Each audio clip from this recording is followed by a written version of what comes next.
Hello friends, welcome to शिक्षा garden. आज हम लोग बात करेंगे भारत के प्रधानमंत्री के बारे में। लास्ट टॉपिक को हम लोगों ने उपराष्ट्रपति के बारे में जो समझ लिया था, जो कि कार्यपालिका का हिस्सा है, और ये भी आपके कार्यपालिका का हिस्सा है। ठीक, तो इनके बारे में बात करेंगे। चलिए इसको समझने की कोशिश करते हैं कि किस तरीके के बात इसमें लिखे हुए हैं। पहली बात, हमारे यहाँ जो शासन व्यवस्था का जो स्वरूप है वो संसदीय शासन व्यवस्था का स्वरूप है। लोकतांत्रिक व्यवस्था को आप यदि बांटेंगे दो वर्गों में तो ये बनेगा क्या? लोकतांत्रिक व्यवस्था का मतलब क्या? जिसमें चुनाव की प्रक्रिया के माध्यम से वहाँ के शासन प्रमुख को चुना जाता है, ठीक है, या कार्यपालिका प्रमुख को चुना जाता है, आप ऐसे भी कह सकते हैं। अब इसमें एक वर्गीकरण होता है, उसको बोलते हैं संसदीय व्यवस्था, संसदीय व्यवस्था या संसदीय प्रणाली। और जो एक वर्गीकरण और होता है उसको बोलते हैं क्या है?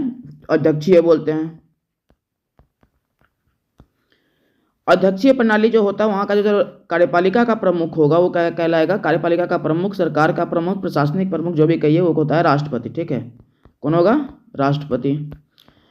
और जो संसदीय होगा यहाँ पे कौन होता है? तो यहाँ पे होता है आपका जो नाम मात्र का प्रमुख होगा वो होगा आपका प्रधानमंत्री, राष्ट्रपति, ठीक है।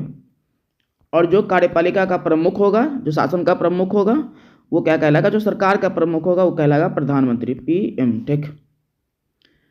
तो इस तरीके की व्यवस्था आपको देखने को मिलता है। इन दोनों में अंतर क्या है? यदि आप अध्यक्षीय शासन प्रणाली को देखेंगे तो वहाँ पर राष्ट्रपति प्रधानमंत्री के बराबर होता है, ठीक। ये नहीं कि राष्ट्रपति के बराबर होगा, ठीक है, राष्ट्रपति प्रधानमंत्री के बराबर होता है। इसका मतलब क्या हुआ कि जिस तरीके से संसदीय शासन प्रणाली में प्रधानमंत्री सरकार का प्रमुख होता है, शासन व्यवस्था का प्रमुख होता है, उस तरीके से राष्ट्रपति अध्यक्षीय शासन प्रणाली में होता है। यहाँ पे राष्ट्रपति का काम क्या है? तो ये नाम मात्र का प्रमुख होता है, इसको नॉमिनल हेड बोलते हैं इसको, ठीक। इसको क्या बोलते हैं? Nominal head. नॉमिनल हेड नाम मात्र के प्रमुख के रूप में काम कर रहे होते हैं। यदि आप इसको दो वर्गीकरण में करेंगे तो ये व्यवस्था कहाँ मिलेगा? आपको ब्रिटेन में मिलेगा, ठीक है। ये व्यवस्था ब्रिटेन में, संसदीय वाला व्यवस्था, वो भारत में मिलेगा, ठीक। तो ब्रिटेन व भारत में आपको मुख्य रूप से आपको देखने को मिलता है कि इस तरह का व्यवस्था आपको है, ठीक है, संसदीय व्यवस्था है। अध्यक्षीय व्यवस्था कहाँ पे मिलेगा? तो आपको मिलेगा अमेरिका में। वहाँ पे देखते हो कि प्रधानमंत्री का चुनाव नहीं होता, राष्ट्रपति का चुनाव होता है, ठीक है। ये कहाँ मिलेगा आपको देखने को? अमेरिका में। अब संसदीय जो प्रणाली है उसके भी दो स्वरूप है। जो ब्रिटेन का स्वरूप है उसका एक अलग बात है, ठीक है, और जो हमारा भारतीय स्वरूप है वो अलग है, चीज़ें हैं। ब्रिटेन का जो स्वरूप है उसको बोलते हैं कि मोनार्कियल, सॉरी, कॉन्स्टिट्यूशनल मोनार्की है वो, ठीक है, कॉन्स्टिट्यूशनल मोनार्की। इसका मतलब क्या हुआ? तो इसका मतलब ये हुआ, एक मिनट, कॉन्स्टिट्यूशनल मोनार्की, ठीक। इसका मतलब होता है कि संवैधानिक राजशाही व्यवस्था आपको देखने को मिलेगा वहाँ पे, ठीक है, संवैधानिक राजशाही व्यवस्था आपको देखने को मिलेगा वहाँ पे, ठीक। और हमारे यहाँ जो क्या है, तो हमारे यहाँ पे जो व्यवस्था है उसको बोलते हैं ये है कि हमारे यहाँ पे रिपब्लिक या डेमोक्रेटिक रिपब्लिक कह सकते हैं हमारी व्यवस्था उस तरीके का, ठीक है, डेमोक्रेटिक रिपब्लिक, ठीक, लोकतंत्रात्मक गणराज्य। और यहाँ जो है आपका ब्रिटेन में जो व्यवस्था उसको बोलते हैं कॉन्स्टिट्यूशनल मोनार्की, या आप कह भी कह सकते हैं कि पार्लियामेंट्री मोनार्की कह सकते हैं। इसको कहते हैं संवैधानिक राजशाही, और पार्लियामेंट्री मोनार्की को कहेंगे आप क्या? आपको ये संसदीय राजशाही कह सकते हैं उसको, ठीक।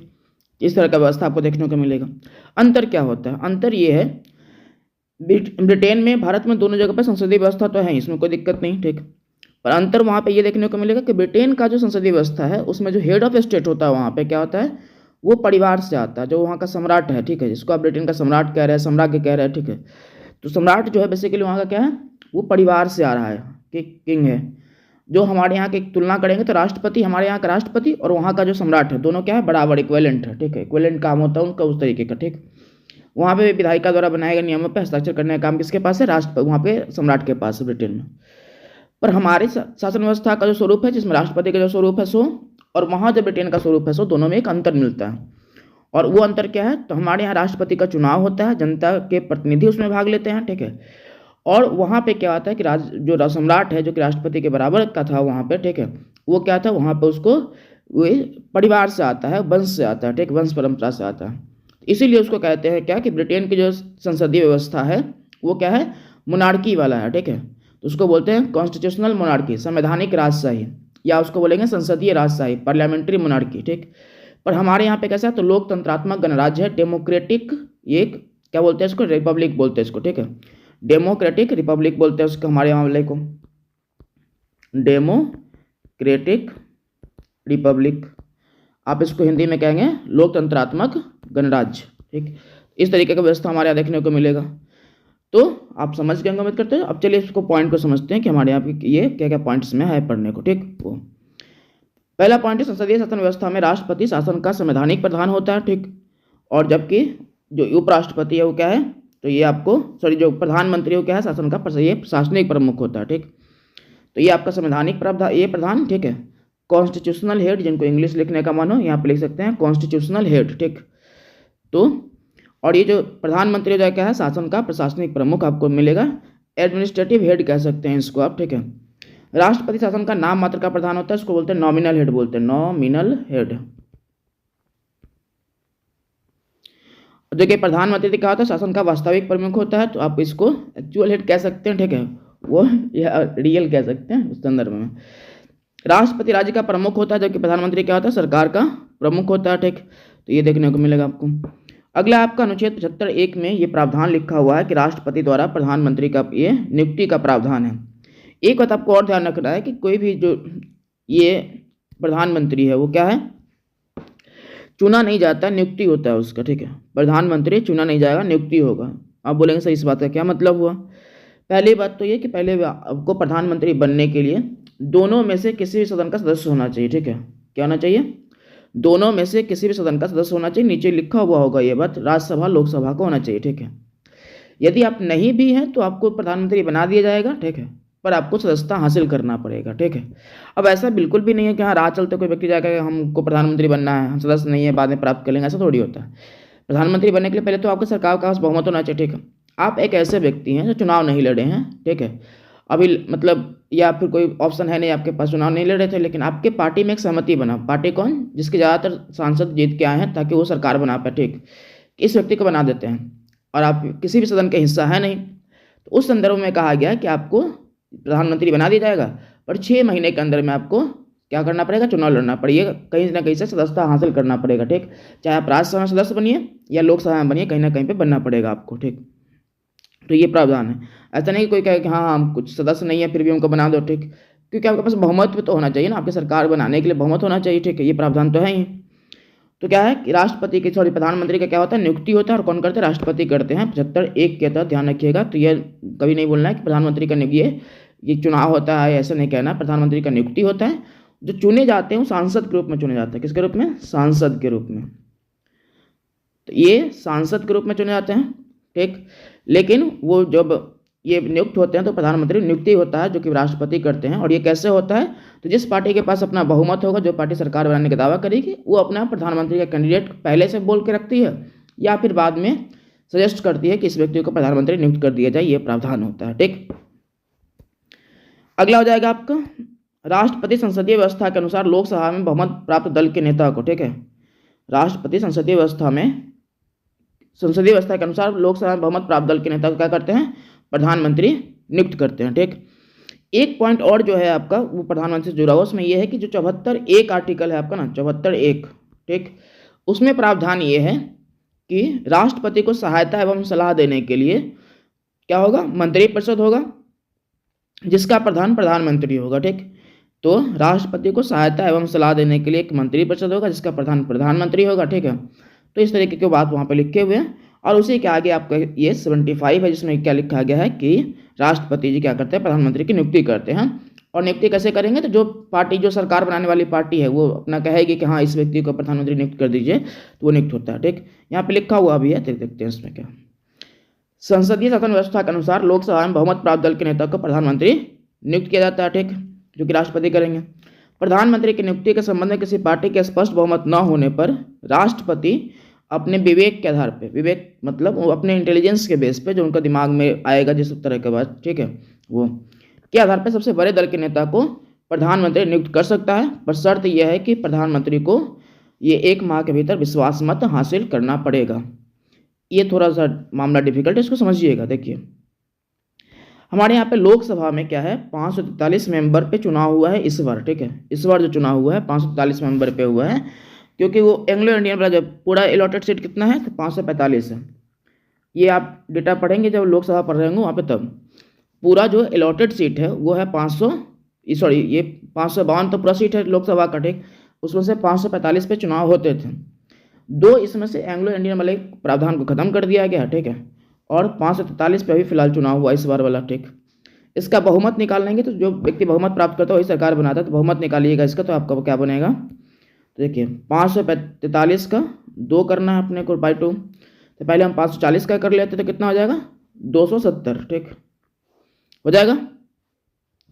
और 3 का कितना हो जाएगा 1/2, ठीक, तो इसको हम 2 मान लेते हैं तो 272 हो जाएगा। मतलब 272 सीटें हमको चाहिए था क्या बहुमत प्राप्त करने के लिए, ठीक है। और जिस व्यक्ति के सांसद 272 होंगे वो क्या करेगा, अपना सरकार बना लेगा, ठीक। तो इसके 272 सांसद होंगे, अपना सरकार वो बना लेगा, ये प्रावधान है इस तरीके का। और जिसके पास नहीं है वो क्या करेगा, एक तो पहला प्रावधान तो यही कि किसी के पास अपना इतना सांसद बना लेगा, ठीक है। अब तो ये डेटा था जो हम आपको लोकसभा के हिसाब से बता दिए। एक काम करते हैं, इसको हम समझते हैं किस तरीके से, तो हम लोग इसको समझ लेते हैं ये अलग अलग एग्जाम्पल के बेस पे कि कैसे बनेगा नहीं बनेगा उसके आधार पर, ठीक है। मान लीजिए कि हमारे पास एक 4 पार्टी है A B C D, ठीक। 100 सीटों का बहुमत का मामला था, ठीक। बहुमत कैसे निकालते हैं, 100/2 ये 100/2 + 1 करेंगे, ठीक है, तो कितना हो जाएगा 51 हो जाएगा, ठीक। मतलब किसी भी पार्टी को 51 यदि मत प्राप्त होता है तो व्यक्ति क्या करेगा, सरकार बना लेगा, ठीक। और नहीं प्राप्त होगा तो फिर सरकार बनाने में उसको दिक्कत आएगी, ठीक। तो बना लेगा सरकार, तो इसमें देखिए कैसे बनता है। अब मान लीजिए कि इस व्यक्ति को प्राप्त हुआ है 60, ठीक, इसको 20 80 हो गया, 10 10। पहला स्थिति तो ये, पहला स्थिति में क्या कह रहा है कि जिसके पास बहुमत होगा, बहुमत होता है 51 से अधिक होगा सीट, ठीक, वो सरकार बना लेगा। तो इस स्थिति में आपको दिख रहा है कि ये सीधे सीधे सरकार बना रहा है, ठीक। पर हम लोग दूसरा एग्जाम्पल लेते हैं कि इस वाले स्थिति में तो आपको दिख रहा है कि फर्स्ट, मान लीजिए कि फर्स्ट फेज है ये, ठीक है, फर्स्ट है, इसमें ये सरकार बना रहे हैं। पर यदि आप सेकंड की बात करेंगे, ठीक है, सेकंड मान लीजिए सेकंड टर्म में क्या होगा, एक दूसरा एग्जांपल लेते हैं कि ए वाले को मिला है कितना 40, ठीक, बी वाले को मिला है आपका 30, इसको मिला है आपका 20, इसको मिला है 10, ठीक। अब कैसे सरकार बनेगा, तो इसमें है कि स्पष्ट बहुमत किसी के पास भी नहीं है, ठीक है। स्पष्ट बहुमत का मतलब क्या है कि 51 जो है आपका डेटा वो किसी के पास भी नहीं है, ठीक, तो सरकार तो बन नहीं पाएगा। तो इसमें ये प्रावधान है कि सबसे बड़े दल के नेता को, ठीक है, सबसे बड़े दल के नेता को सबसे बड़ा किसको सीट प्राप्त हुआ, सबसे बड़े दल का मतलब जिसके पास सबसे अधिक ये मात्रा में क्या है सांसद है, ठीक, तो 40 उसको प्राप्त हुआ, ठीक। तो इसको क्या करेंगे, राष्ट्रपति जी बुलाएंगे। पहली स्थिति में क्या था, सीधे सीधे ये बन रहा था, इसमें कोई दिक्कत ही नहीं था, ठीक है। दूसरी स्थिति में ये है कि सबसे बड़े दल का जो नेता होगा उसको बुलाया जाएगा राष्ट्रपति जी के द्वारा, ठीक है, और कहा जाएगा कि आप सरकार बनाइए, ठीक है, क्या करिए, सरकार बनाइए, ठीक है। और जब ये सरकार बना लेंगे, ठीक है, जब क्या करेंगे ये सरकार बना लेंगे तो उसमें प्रावधान ये है कि आप सरकार बनाइए और सरकार बनाने के बाद 1 महीना के अंदर में, ठीक है, 1 मंथ के अंदर में क्या करना है, आपको फ्लोर टेस्ट करना है। फ्लोर टेस्ट, फ्लोर टेस्ट का मतलब ये है कि सदन के पटल पर आके आपको जो ये 51 वाला आंकड़ा है 51 का, ठीक है, ये आपको प्राप्त करना पड़ेगा, ठीक। मतलब आपको आपका 40 सीट है, अब 11 लोगों को आप कैसे लाएंगे वो आप समझेंगे, ठीक है, वो आपका काम है। राष्ट्रपति जैसा कहेंगे कि भाई वो तो ये आपका काम है, पर हम आपको सरकार बना देते हैं और 1 महीना के अंदर में क्या करना है, आपको फ्लोर टेस्ट करवाना है।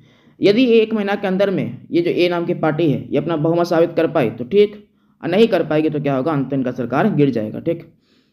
अब मान लो कि ये क्या करेगा, किसी और को मिला लेगा, ठीक है, ये 20 वाले को मिला लिया कि भाई साहब आ जाइए हमारे साथ, आपको कुछ मंत्री बना देंगे, ठीक है, कुछ लोगों को, आपके कुछ लोगों को, इस तरीके से होता ही है। इस बार आप खुद ही देखे होंगे कि आप जब लोकसभा का चुनाव हुआ तो उसमें क्या मामला हुआ, ठीक है। तो अब कभी कभी कि इन दोनों का कॉलिशन हो जाएगा, ठीक है, मतलब 30 के साथ भी हो सकता है, पर 30 हो सकता है कि बड़ी मतलब सेकेंड लार्जेस्ट पार्टी है तो ये पार्टी अगेंस्ट में काम कर रही है तो उसके साथ नहीं कॉलिशन होगा, ठीक है, तो किसी के साथ भी हो सकता है कॉलिशन, ठीक है, वैसा। और नहीं तो यदि सरकार नहीं बना पाती फिर ये तीनों मिलकर बना सकता है, वैसा भी हो सकता है।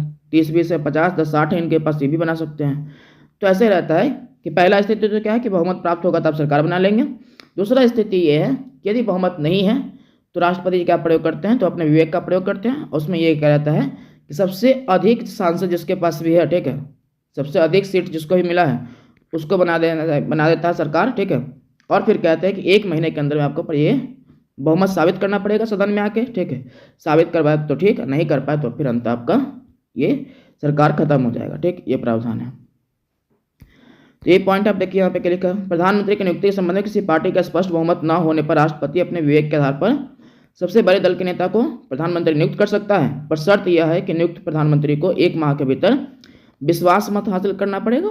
ठीक, और अगला है आपका पॉइंट क्या है कि 1977 में, ठीक है, 1997 में सुप्रीम कोर्ट ने निर्णय लिया था कि व्यक्ति भी प्रधानमंत्री बन सकेगा, जो ये सब है। ठीक है, देखिए यहाँ क्या है, ये कह रहा है कि 1997 में सुप्रीम कोर्ट ने निर्णय लिया कि वह व्यक्ति भी प्रधानमंत्री बन सकेगा जो किसी सदन का सदस्य नहीं है, लेकिन वह 6 माह के भीतर किसी भी सदन में सदस्यता प्राप्त कर लेगा। ठीक, वैसे कहने का मतलब ये प्रधानमंत्री बनने के लिए प्रावधान क्या है, ये प्रावधान ये है कि आप किसी भी सदन के सदस्य होने चाहिए। ठीक है, सामान्यतः क्या होता है कि ज़्यादातर लोकसभा के सदस्य ही क्या बनते हैं, प्रधानमंत्री बनते हैं। ठीक है, एक प्रक्रिया है ज़्यादातर। ठीक है, वैसे पर राज्यसभा के सदस्य भी प्रधानमंत्री बन सकते हैं और बने भी है बहुत सारे लोग। ठीक, वो तो ये आपका है, और सामान्य स्थिति में ऐसा है कि ज़्यादातर लोकसभा के बनते हैं। ठीक है, तो ये राज्यसभा के भी बन सकते हैं और बहुत सारे बने भी हैं प्रधानमंत्री। ठीक, मान लीजिए कि एक ए नाम का व्यक्ति है जो ना तो यहाँ का सदस्य है ना ही यहाँ का सदस्य है, तो उसको क्या करना है, तो उसको करना यह है कि उसको 6 महीने के अंदर में, कितने 6 महीने के अंदर में सदन के किसी भी सदस्य मतलब हिस्से का आपको मतलब इस सदन का या इस सदन का सदस्यता ग्रहण करना पड़ेगा उसको। ठीक है, तो इस तरह का प्रावधान है कि 6 महीना के अंदर में करना पड़ेगा। तो मतलब या तो लोकसभा के आप ये सदस्य है तो प्रधानमंत्री बनिएगा। ठीक है, या आप राज्यसभा के सदस्य है तो प्रधानमंत्री बनिएगा। यदि आप दोनों में से किसी भी सदन के सदस्य नहीं हैं तो प्रधानमंत्री आप फिर भी बन सकते हैं, पर 6 महीने के अंदर आपको सदस्यता हासिल करना पड़ेगा। ठीक, पर एक ध्यान रखिएगा बात जो आपको पहले भी बोले हम, ठीक है, कि हर कोई नहीं बन सकता। ठीक, ऐसा नहीं कि भाई आप किसी भी सदन के सदस्य नहीं है और आप कह रहे हैं प्रधानमंत्री बनेंगे। ठीक, सिर्फ आपका आयु हो जाने से। ठीक, आपके पास पार्टी का मतलब बाकी लोगों का बहुमत तो होना चाहिए ना सरकार बनाने के लिए। ठीक, वैसा अगला है आपका वे प्रधानमंत्री जो राज्यसभा के सदस्य होते हुए प्रधानमंत्री बने। ठीक है, तो इंदिरा गांधी जी हैं, HD देवेगौड़ा जी हैं। ठीक है, और डॉक्टर मनमोहन सिंह हैं। डॉक्टर मनमोहन सिंह जो है वो बेसिकली 2 अलग अलग टर्म में प्रधानमंत्री रहे हैं। ठीक है, 2004 से लेके आपका 2014 तक। ठीक, तो ये 2004 से 9 से 14। ठीक, इस तरीके से, और ये दोनों टर्म में क्या थे, तो राज्यसभा के सदस्य ही थे। ध्यान रखिएगा, दोनों टर्म में राज्यसभा के सदस्य थे, ये बात ध्यान रखिएगा। अगला जो है आपका ये HD देवेगौड़ा जब प्रधानमंत्री बने उसके बाद फिर अंत इनका ये चुनाव कहाँ से हुआ, तो सदस्य राज्यसभा का सदस्य के रूप में हुआ। ठीक है, फिर वो अंत प्रधानमंत्री बन गया। ठीक है, ये आपका इंदिरा गांधी जी का जो कार्यकाल है ये 66 वाला है, जब लाल बहादुर शास्त्री की मृत्यु हुआ था उसके बाद वाले कार्यकाल में ये यहाँ से बनी थी, राज्यसभा से बनी थी। ठीक, नीचे में स्टार में एक पॉइंट लिखा हुआ कि ब्रिटेन जैसी शासन व्यवस्था वाले देश में प्रधानमंत्री, ठीक है, ब्रिटेन जैसी शासन व्यवस्था वाले देश में प्रधानमंत्री सिर्फ निम्न सदन का सदस्य हो सकता है। ठीक, वहाँ पे क्या है, वहाँ पे भी 2 सदनीय व्यवस्था है। ठीक है, ब्रिटेन में भी वहाँ पे एक सदन का नाम है हाउस ऑफ कॉमन। ठीक, हाउस ऑफ कॉमन, और एक का नाम है हाउस ऑफ लॉर्ड। कहाँ पे, ब्रिटेन में हाउस ऑफ लॉर्ड। ये जो हाउस ऑफ कॉमन है हमारे यहाँ के लोकसभा के बराबर की संस्था है वहाँ पे। ठीक है, सदन है। ठीक, और जो हाउस ऑफ लॉर्ड है हमारे यहाँ के राज्यसभा के बराबर का ये सदन है। ठीक है, तो वहाँ पे ये कहा गया है कि वहाँ पे सिर्फ जो लोकसभा के बराबर जिसको निम्न सदन कहते हैं, ठीक है, निम्न सदन का सदस्य क्या बनेगा, प्रधानमंत्री बनेगा। वहाँ पे राज्यसभा का नहीं बनेगा, पर हमारे यहाँ पे क्या है, लोकसभा का भी बन सकता है, राज्यसभा का भी बन सकता है। ठीक, वो प्रावधान है। अगला है आपका पॉइंट जो है कि प्रधानमंत्री का शपथ, तो शपथ कौन दिलवाता है, तो राष्ट्रपति के द्वारा दिला जाता है प्रधानमंत्री का शपथ। ठीक, अगला है प्रधानमंत्री के पद की अवधि। पद की अवधि सामान्यतः कितना होता है, 5 वर्ष का होता है। ठीक है, प्रधानमंत्री का पद निम्न स्थिति में भी खाली हो सकता है, चाहे तो दूसरी स्थिति में भी खाली हो सकता है। ठीक, उसमें राष्ट्रपति त्याग पद देकर कर लेंगे खाली। ठीक, उसके बाद हो जाएगा क्या, लोकसभा में अविश्वास प्रस्ताव पारित होने पर ये त्याग पद देने पर हो सकता है। ठीक है, अविश्वास प्रस्ताव आगे बढ़ेंगे इसके बारे में क्या होता है, बस समान मतलब ये समझ लीजिए कि मान लीजिए कि आपके पास बहुमत था, सरकार बनाए हुए थे। ठीक है, पर कुछ समय तक आप काम किए तो बाकी आप ही के साथ जो लोग थे, ठीक है, आप ही के साथ जो लोग थे उनको ऐसे लगा कि जनता आपसे बहुत नाखुश है। ठीक है, और आपके कामों से नाखुश है, तो अंत आपसे बाइकआउट कर रहे हैं आपको। ठीक है, आपके विचारों को अंत जो आपके साथ थे। ठीक, तो विपक्ष के लोगों को लगता है कि भाई सरकार के पास बहुमत नहीं हो सकता है क्योंकि अब इसके ही लोग समर्थन नहीं कर रहे हैं, तो अंत विश्वास प्रस्ताव लाया जाता है और उसमें होता है कि आपके ऊपर विश्वास नहीं है, न विश्वास का संदर्भ है। ठीक है, तो अंत ये यदि ये पारित हो गया सदन में तो अंत क्या करना पड़ेगा, आपको त्यागपत्र देना पड़ सकता है। ठीक है, इसमें लिखा कि राष्ट्रपति द्वारा बर्खास्त किए जाने पर, ठीक है, राष्ट्रपति द्वारा बर्खास्त किए जाने पर भी हट सकते हैं, ठीक। तो पहला तो ये है कि एक सामान्यतः कार्यकाल पूरा हो जाएगा तो पद खाली हो जाएगा। दूसरा स्थिति ये है कि लोकसभा में विश्वास प्राप्त जो विश्वास प्रस्ताव है पारित होने पर हो सकता है, ठीक है। यदि वो त्यागपत्र दे देंगे तब पद खाली हो जाएगा, या राष्ट्रपति जो उनको बर्खास्त कर देंगे। बर्खास्त क्यों करेंगे? जब उनके पास बहुमत नहीं होगा तो उस स्थिति में बर्खास्त कर देते राष्ट्रपति जी, ठीक है। उस संदर्भ में आपको देखने को मिलेगा कि प्रधानमंत्री का पद क्या हो रहा है, खाली हो रहा है, ठीक। अगला लिखा हुआ है कि प्रधानमंत्री राष्ट्रपति के प्रसाद पर्यंत अपने पद पर बने रहते हैं, क्योंकि उनकी नियुक्ति वही करते तो उनके बिहाफ पे वो काम कर रहे होते, ठीक है वैसा। परंतु राष्ट्रपति अपनी इच्छा अनुसार प्रधानमंत्री को नहीं हटा सकता है, ठीक। भले ही यहाँ पे अपने बिहाफ पे काम करवा रहा है, ठीक है, पर ये हटा नहीं सकते हैं, ठीक। यदि प्रधानमंत्री लोकसभा में अपना बहुमत खो देता है तो वह स्वयं त्यागपत्र दे, नहीं तो राष्ट्रपति उन्हें ये बर्खास्त करेगा, ठीक है। पूरा मामला सिर्फ कितना है, प्रधानमंत्री को हटाने के संदर्भ में कि बहुमत का मामला है, ठीक। बहुमत जिस दिन नहीं रहेगा आप पद से बाहर, ठीक। ये अगला हो जाएगा आपको जो ये आपको हटाने का जो प्रावधान होगा है त्याग, ये अब इस जो क्या बोलते हैं विश्वास प्रस्ताव के संदर्भों में, उसमें यह है कि आपको इस तरीके का बहुमत प्राप्त करना पड़ेगा, ठीक है, तभी क्या होगा, हटा पाएंगे आप उनको, ठीक वैसा। तो प्रेजेंट एंड वोटिंग मेंबर होगा, ठीक है, present and voting member by 2+1 कर देंगे तो अंततः उपये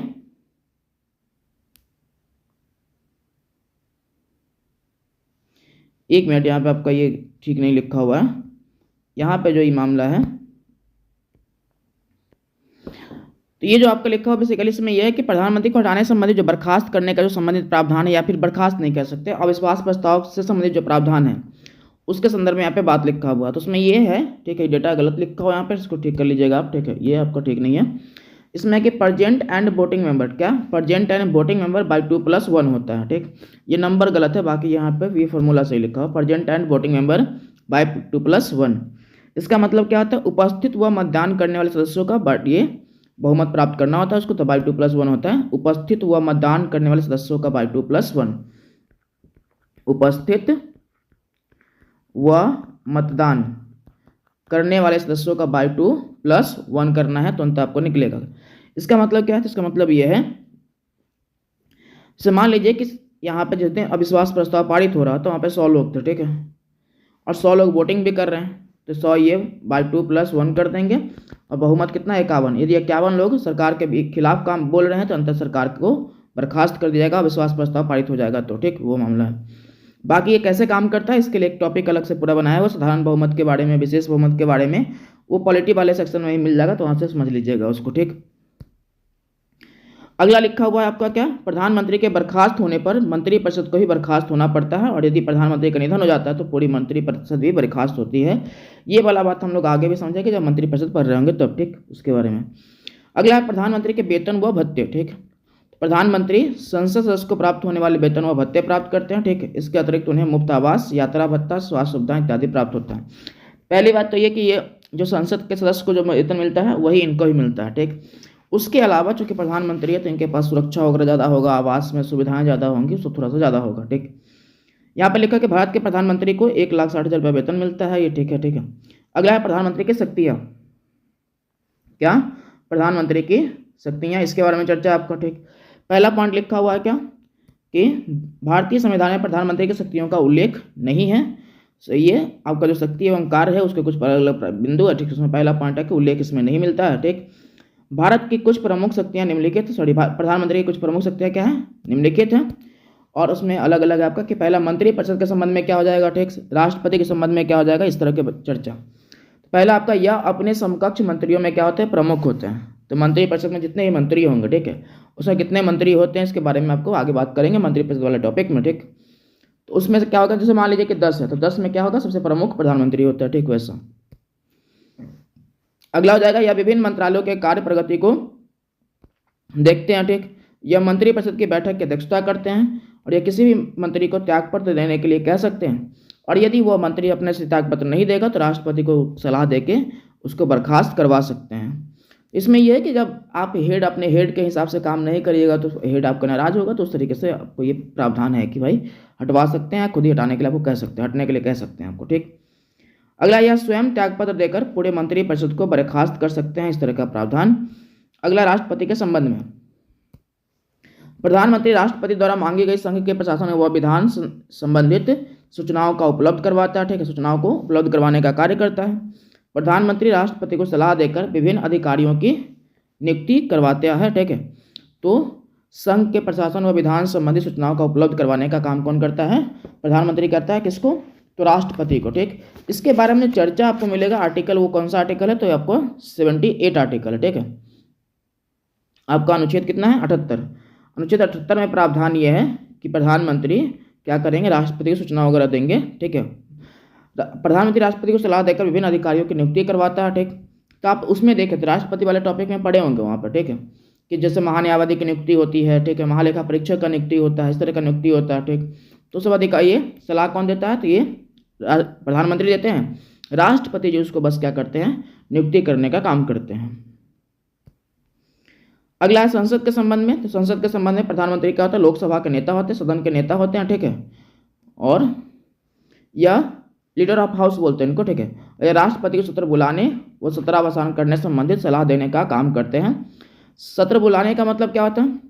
तो सत्र बुलाने का मतलब ये है कि जैसे बैठक होता है, साल में 3 बार बैठक होता है, सेशन होता है, ठीक, तो उसको बुलाने के लिए और अंतिम रूप से जिस दिन खत्म होगा, ठीक है, उसको खत्म करने के लिए ये काम करते हैं। सत्र क्या होता है? इसके बारे में आपको विधायिका वाले टॉपिक में जब हम बात करेंगे, लोकसभा वगैरह, तो वहाँ पे पढ़ेंगे अच्छे से। इतना समझिए कि जब साल में 3 बार बैठक होता है, बजट का सेशन होता है, ठीक है, बजट सत्र होता है, ठीक, उसका मानसून सत्र होता है, उसका क्या होता है? शीतकालीन सत्र होता है। तो ये जो बैठक होता है, बेसिकली देश के मुद्दों पर चर्चा के लिए जो बैठक बुलाते हैं, उसके लिए यहाँ पे प्रावधान है। तो पहली बार बुलाने का और अंतिम रूप से खत्म करने का जो काम होता है, किसके द्वारा होता है? राष्ट्रपति के द्वारा होता है, ठीक। और ये कैसे करते हैं? प्रधानमंत्री की सलाह पे करते हैं, ठीक है। अगला हो जाएगा प्रधानमंत्री की शक्ति एवं कार्य में अलग आपका ये है कि यह नीति आयोग के अध्यक्ष होते हैं, ठीक, तथा इसके साथ साथ राष्ट्रीय विकास परिषद, अंतर्राज्यीय परिषद और इसके भी अध्यक्ष होते हैं, ठीक। तो नीति आयोग के बारे में हम जानते हैं कि इसको योजना आयोग की जगह पे इसको बनाया गया था 1 जनवरी 2015 ईस्वी को, ठीक है। और उसके बाद ये आपको हो जाएगा राष्ट्रीय विकास परिषद। तो और ये राष्ट्रीय स्तर पर विकास के लिए एक संस्था बना हुआ, ठीक। अंतर्राज्यीय परिषद है, इन सब के क्या होते हैं? अध्यक्ष होते हैं, और बाकी उसमें मुख्यमंत्री वगैरह लोग होते हैं, ठीक है, अलग अलग राज्यों के। प्रधानमंत्री सेनाओं के राजनीतिक प्रमुख होते हैं। आपको पता है कि सेनाओं का जो ऑफिशियल प्रमुख होगा वो कौन होगा? राष्ट्रपति होगा। तीनों सेनाओं के प्रमुख वही होते हैं, ठीक है। पर मामला देखिए पूरा क्या है, जनता के चुने हुए प्रतिनिधि कौन है? प्रधानमंत्री, ठीक। तो कोई भी युद्ध होगा नहीं होगा, किस तरीके से कहाँ पे क्या काम होगा, ये निर्णय इनका है, क्योंकि इनके पास बहुमत है किसका? जनता का, ठीक। तो निर्णय इनका होता है, ठीक। तो वो प्रशासनिक प्रमुख होते हैं, आप ये राष्ट्रपति जी ऑफिशियल प्रमुख कह लीजिए, ठीक है, पर अंतर राजनीतिक प्रमुख के रूप में काम यही कर रहे होते हैं, ठीक है, क्योंकि ये जो काम करेंगे, ठीक है, सेनाओं को जो आदेश देंगे, क्योंकि जनता का आदेश माना जाएगा, ठीक।